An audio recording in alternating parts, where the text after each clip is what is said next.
সালামু আলাইকুম বন্ধুরা, আশা করি সবাই ভালো আছেন। বন্ধুরা, আবারও বাংলাদেশ ক্রিকেট এবং ইন্ডিয়া বাংলাদেশ সম্পর্ক। আপনারা জানেন মুস্তাফিজুর রহমান বা বাংলাদেশের কাটার মাস্টার যাকে বলা হয়, তাকে নিয়ে ইন্ডিয়ার যে ইনসাল্টিং একটি মুভমেন্ট, সেটার প্রতিক্রিয়ায় বাংলাদেশ একটি স্ট্রং অবস্থান নিয়েছে, স্ট্রং মুভমেন্ট নিয়েছে, যেই কারণে বাংলাদেশের এই সিদ্ধান্তে ভারত অনেকটা কুপকাত।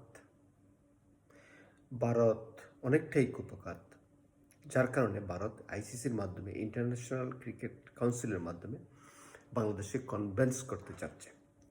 ইন দ্য মিন টাইম আমাদের একজন সিনিয়র ক্রিকেটার, মোটামুটি সিনিয়র ক্রিকেটার তামিম ইকবাল, সে মনে হচ্ছে অনেকটা চাটুকারিতা শুরু করেছে ভারতের পক্ষ হয়ে।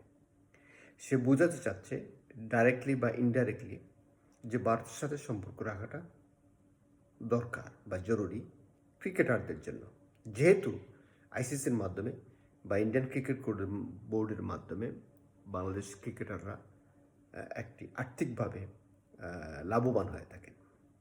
কিন্তু এই স্টুপিড, এই ইডিয়েট আমার মনে হয় এটা ভুলে গেছে যে একটি দেশের স্বার্থ কোনোভাবেই প্লেয়ারদের স্বার্থের কম না, বা স্পোর্টসম্যানদের স্বার্থ কোনোভাবেই দেশের স্বার্থের ঊর্ধ্বে না।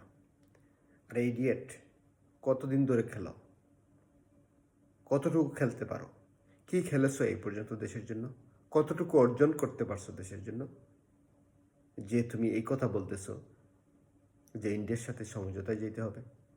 ইন্ডিয়ার টাকা পকেটে অনেক গেছে, ইন্ডিয়ার টাকা অনেক কি পেটে চলে গেছে, যার কারণে এটা বলতেই হচ্ছে। নাকি তুমি paid by Indian? Are you paid by Indian? 18 crore মানুষের স্বার্থের থেকে তোমার ইন্ডিয়াতে যে ক্রিকেট খেলার স্বার্থটা বেশি গুরুত্বপূর্ণ, বেশি জরুরি?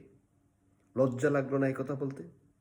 18 কোটি মানুষের স্বার্থে, 18 কোটি মানুষের স্বার্থ এবং ইমোশন বিপক্ষে দাঁড়াতে ন্যূনতম লজ্জা হলো না? ক্রিকেট বোর্ডের চেয়ারম্যান বোধহয় আসিফ আকবর একটি মন্তব্য করছেন, চাটুকার বলেছেন অনেকে, এতে অনেকের গায়ে লাগছে। আমি মনে করি উনি ঠিকই বলছেন, তোমরা তো চাটুকারী। এই সময়ে এসে, যেখানে বাংলাদেশের রাষ্ট্র হিসেবে বাংলাদেশের সম্মান জড়িত, যেখানে রাষ্ট্র হিসেবে বাংলাদেশকে অসম্মান করেছে ভারত, সেখানে আবার কিসের নিয়ম আর কিসের দলীয় চিন্তাধারা, ক্রিকেট বোর্ডের চিন্তাধারা বা স্পোর্টসম্যানের চিন্তাভাবনা? যদি রাজনীতি না বুঝো, রাজনীতি নিয়ে কথা বলো কেন? তামিম ইকবালকে বলছি, রাজনীতি আর স্পোর্টস এক জিনিস না, এটা কমপ্লিটলি ডিফারেন্ট থিংস। একটা দেশের সাথে আরেকটা দেশের সম্পর্ক একটা রাজনীতির একটি অংশ, ডিপ্লোমেসির একটা অংশ। সেখানে যখন স্পোর্টসকে টেনে নিয়ে আসা হয়, এটার একটা বদ উদ্দেশ্য আছে, সেটা তোমাকে বুঝতে হবে। Don't get fool by them. Are you paid by Indians? Maybe. Don't be stupid. না হলে রাস্তাঘাটে ঘরের থেকে বেরোতে পারবে না। মানুষ অপমান করবে, অসম্মান করবে, বেইজ্জত করবে, জুতা মারবে। আশা করি এটা বুঝতে পারবেন।